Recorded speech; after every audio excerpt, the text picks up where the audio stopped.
Hola, soy Hugo Felguerinos. Hoy es 17 de noviembre de 2020 y este es un retail del Baciyelmo, que lleva por título El Sáhara, prenda de la partitocracia española.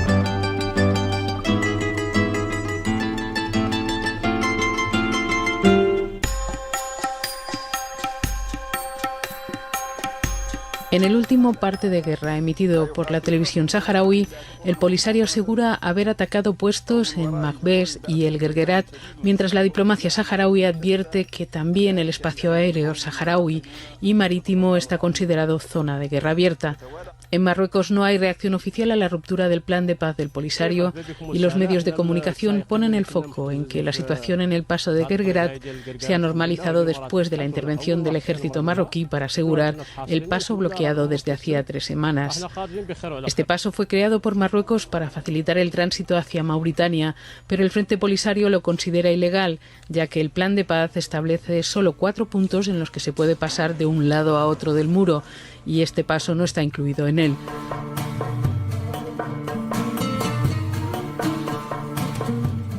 En estos días ha ocupado una de las pistas centrales, una de las pistas centrales, no la pista central del mundo informativo, de los medios informativos, que se organizan como circos, ¿no? Hay pistas centrales, laterales. Pues en una de las relevantes, cercanas a la central, ha aparecido el territorio del Sáhara. El Sáhara, pues como hemos escuchado, parece ser que ha entrado en guerra con Marruecos. Es una guerra un poco desigual, porque estamos hablando de que el Sáhara es un territorio ocupado por esta potencia marroquí del norte de África, y que el ejército del Sáhara se nutre de jóvenes procedentes de los campos de refugiados, de una complicada situación socioeconómica y de un entorno muy precario, muy en debilidad. Así que enfrentarse a un ejército como el marroquí, pues no sabemos muy bien ni quién está detrás. Supongo que Argelia. De momento no sabemos casi nada. Ha aparecido esto, que hay un conflicto, el conflicto que explicaban ahí en el noticiario, y poco más. Pero de momento no sabemos muy bien, supongo que a medida que los días se vayan desarrollando, qué está pasando ahí en el Sáhara. Pero siempre que pasa algo ahí, a España la remueve algo, la remueve profundamente, porque esos territorios del Sáhara están vinculados de una manera interna en la entraña del régimen en el que vivimos hoy, que es la partitocracia coronada, que dirían los buenistas.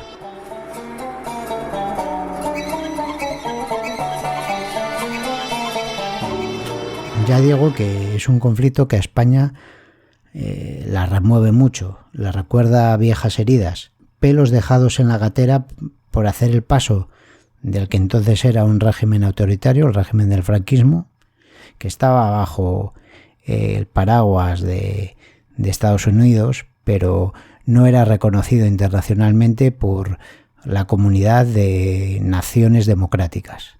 Y entonces se da una paradoja. Cuando se produce o se va a producir el fallecimiento del general Franco, pues en ese mismo momento surge un conflicto, que es el famoso conflicto, cualquiera que eso, de la Marcha Verde, y el conflicto del Sáhara español. Marruecos quiere ocupar el Sáhara español o el Sáhara occidental, quiere integrarlo y no quiere que se convierta en una nación al sur de la suya. Y entonces la comunidad de naciones democráticas, de una forma velada, y fundamentalmente la República Imperial que las comanda, solicitan a España, que está en un tránsito, en un gozne histórico, pues le solicitan una prenda. Y la prenda es que si quiere entrar dentro de esa comunidad de naciones democráticas, para integrarse en ellas, la autoritaria España debe entregar como prenda faltar a un compromiso democrático con el pueblo saharaui por razón de Estado. Y es aquí la paradoja es impresionante porque ¿tú quieres ser democrática? Pues no seas democrática. ¿Tú quieres ser vista como una nación canónica democrática más?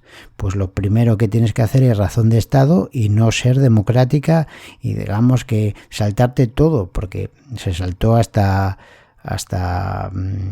lo que eran las indicaciones de la ONU. Sáltatelo todo y serás aceptada como una nación democrática. Y bueno, pues España lo hizo. Porque esto del Sáhara es la demostración de que cuando Iván Vélez y Pedro Insua no paran de repetir eso del título del historiador Ricardo Levene, el historiador argentino, las Indias no fueron colonias o no eran colonias, no paran de repetirlo tanto Vélez como Insua para tratar de demostrar que España, a diferencia de otras potencias europeas, no se manchó las manos en las sucias aventuras coloniales. Claro, como en los países del norte, el problema es que a consecuencia de eso no tenemos tampoco los estados de bienestar que tienen en los países del norte, que no son producto de lo protestantes, luteranos y trabajadores que son, sino de lo negreros, esclavistas y sinvergüenzas que fueron llevándose las riquezas del sur. Una cosa va con la otra. Pero el problema es que nosotros no llegamos a ser unos colonizadores como los belgas, pues porque fuimos un poco chepos y no fuimos lo suficientemente listos. Pero es falso que no lo intentásemos. Que no lo intentásemos es falso. Porque, claro, cuando Ricardo Levene habla de que aquí no hubo colonias, se refiere a la monarquía católica, que podemos entender, como algunos dicen, como el imperio español antiguo, el imperio de la nación histórica española. Era la monarquía católica y esos no se metieron en aventuras coloniales. Ellos desarrollaron un estado la creación de virreinatos y una forma de construir imperio diferente. Cosa que no afectó nuestros hermanos de América no estuvieron afectados por el régimen colonial. Nuestros hermanos de América, de la América continental, porque Cuba, Filipinas y Puerto Rico, al ser territorios, curiosamente, de la nación política española de 1812, pero que fueron transformados tras la Constitución de 1837, en lo que sí que sería el imperio liberal español. Es decir, España tuvo dos imperios, como Inglaterra.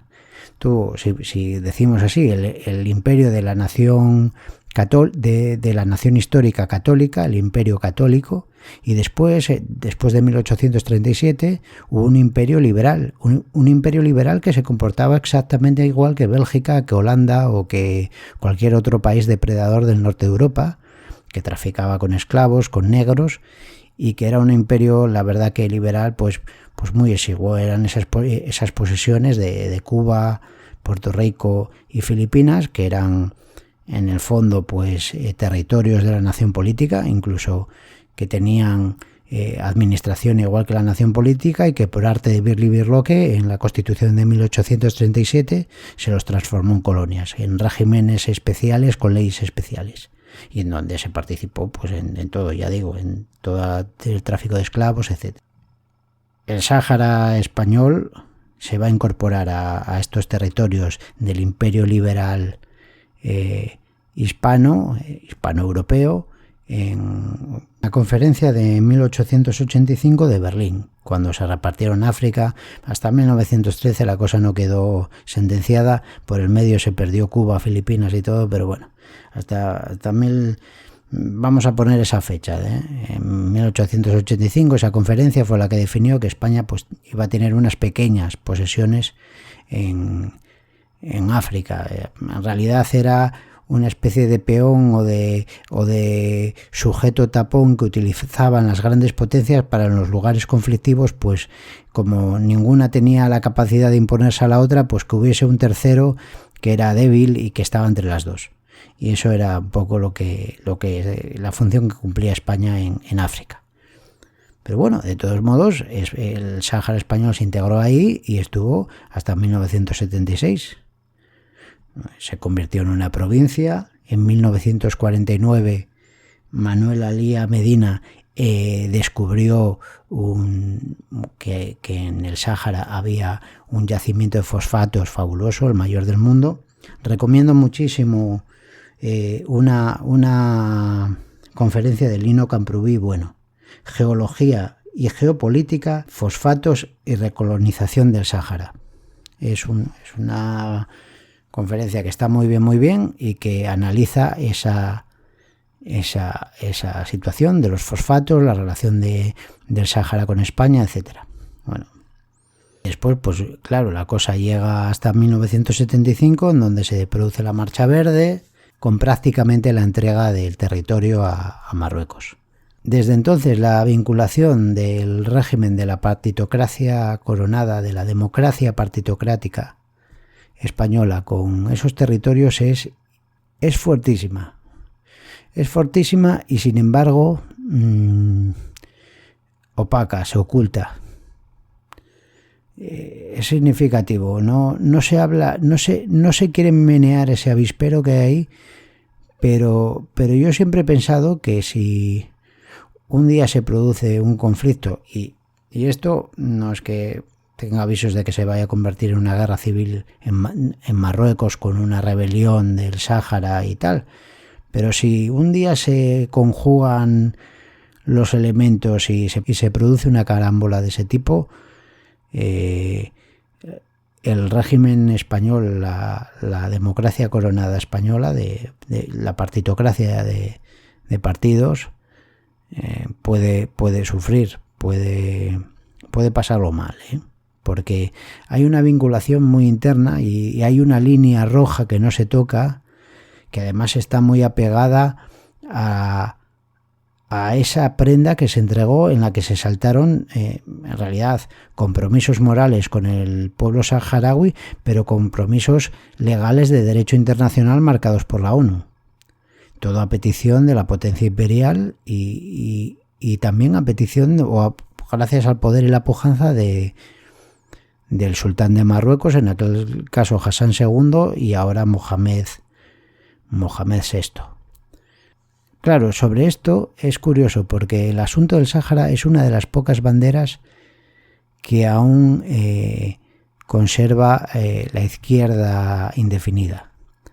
Y esto se puede ver, por ejemplo, en la pregunta que esta tarde en el programa El Rojo Vivo en La Sexta le hacía Antonio Maestre, que es un periodista canónicamente de esta izquierda antinacional, progre, etcétera, a José Luis Rodríguez Zapatero. Y es interesante tanto la pregunta como la respuesta.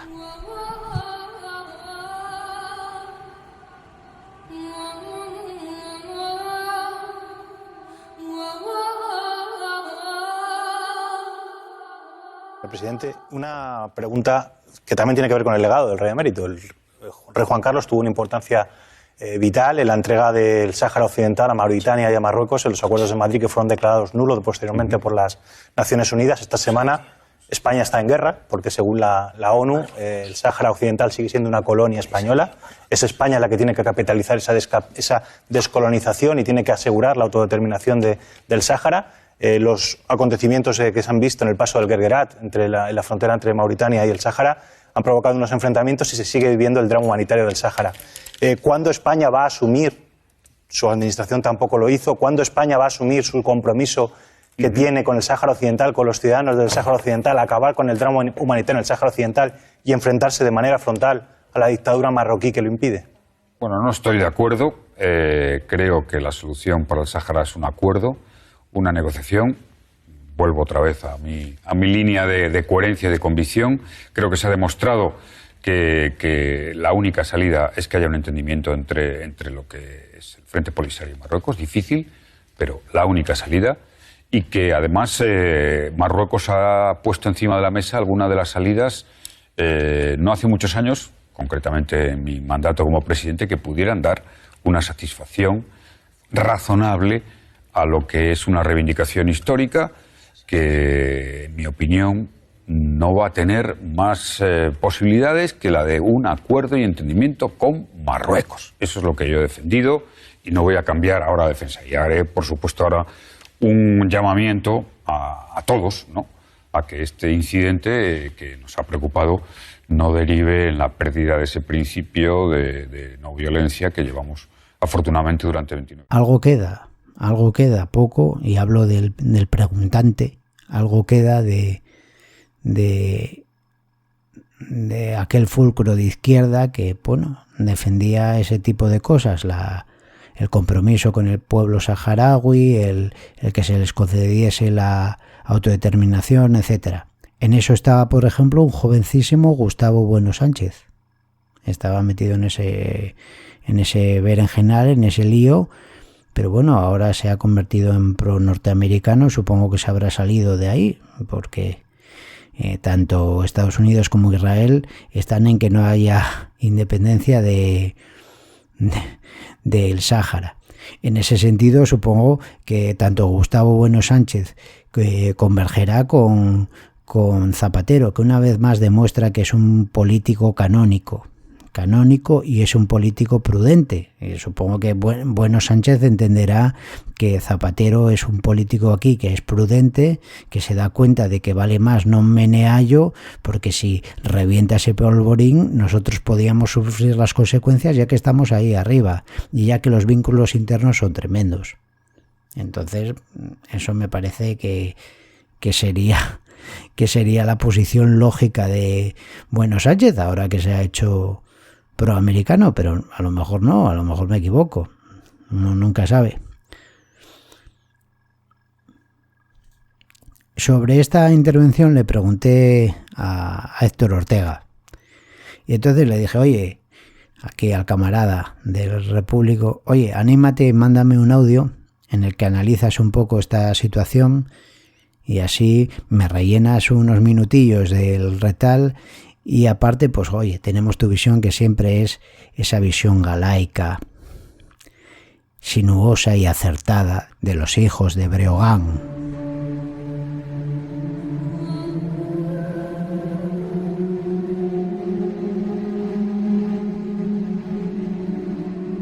Nada, sobre esto como lo demás, pues antes de que caigan en cascada todos los opinólogos sobre Zapatero, y en un tema tan complejo y de tantas aristas históricas para España, que hay muchos expertos y bueno, habría que profundizar mucho más, pero señala la paradoja, primero, que Zapatero sigue teniendo una postura totalmente extraña en la historia española, o incluso, no sé, es poco asimilable a otros exgobernantes, que parece que sigue totalmente implicado en el Estado con el gobierno que esté. Es una especie de embajador plenipotenciario de asuntos exteriores de España, ya con Rajoy y todo el asunto de Venezuela, como ahora con el gobierno de coalición de Unidas Podemos y el PSOE, en este caso con Marruecos. También, bueno, fue uno de los que posibilitó esa misma coalición, y de ahí todos esos odios que atrae Zapatero, pero sigue siendo una figura casi desde la transición única en su género, porque ha ido aunando consensos de Estado que no se explica muy bien a simple vista. Así que primero, prudencia sobre lo que dice, porque lo conoce bien como gobernante y como pieza clave en los asuntos exteriores de España, con distintos gobiernos. Después, lo que señala Zapatero de la autonomía, visto desde la óptica de España, Marruecos presentó un plan de autonomía para el Sáhara, que quiero recordar que que decía, como España con las comunidades autónomas, el País Vasco, Cataluña, Navarra tiene, pues estas son dos últimas, bueno, Cataluña y Navarra y País Vasco tienen fueros y son comunidades autónomas. Cataluña es una comunidad autónoma y goza sobre el papel de independencia y competencias relativas. Pues Marruecos decía que podía ser una solución crear una comunidad autónoma, que es la autonomía a la que se refiere Zapatero. Entonces aquí la paradoja respecto a la transición que se nos enseñó, bueno, o la interpretación más reciente de lo que sean las comunidades autónomas, que son duplicaciones del Estado, mini estados, bombas de relojería preparadas ocultamente y puestas en la transición para que estallasen en unos años y terminasen con España, cosa que aún no ha sucedido.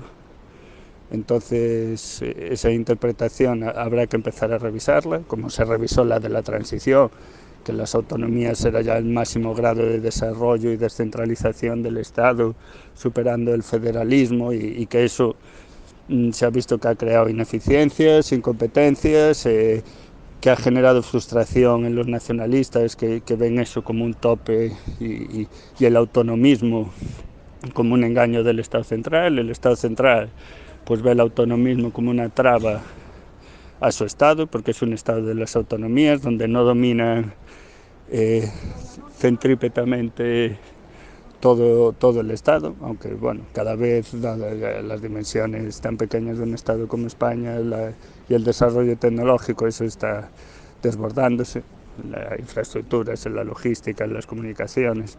Entonces cada vez empieza a hacer aguas, pero por un sitio no esperado.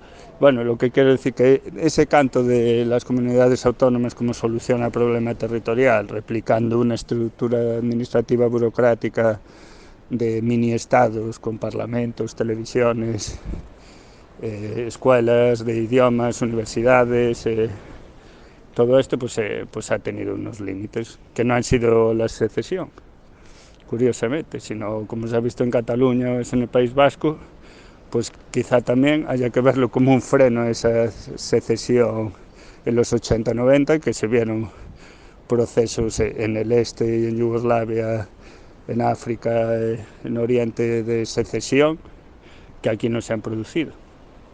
Entonces, el plan de Marruecos, paradójicamente, propone una comunidad autónoma para unir el Sáhara, para incorporarlo a su Estado. Entonces, ahí ven la comunidad autónoma más como una capacidad de engullir a un territorio que no es propio, sobre el que no tiene soberanía. La soberanía es del pueblo saharaui, administrada por el último Estado colonial, que fue el español. Y claro, la prudencia en la que se mueve Zapatero, sin querer reconocer que hay que darle una salida al pueblo saharaui, porque claro, España está entre el gas de Argelia y los intereses empresariales españoles en Marruecos.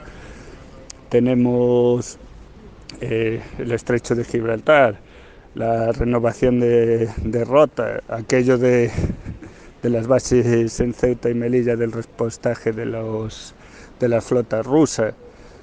Hay muchos intereses cruzados, no es territorio de la OTAN, hay un vacío de poder en Estados Unidos y parece que se está forzando la situación desde el Frente Polisario. No sabemos si detrás está Argelia, Marruecos, pues hay muchos intereses, como decía Zapatero, en todo el norte de África, por el terrorismo, la inmigración ilegal, pues porque no se puede hablar con ligereza, pero solo eso, señalar que la comunidad autónoma ahí se le ha dado la vuelta para unir un territorio que no es del Estado.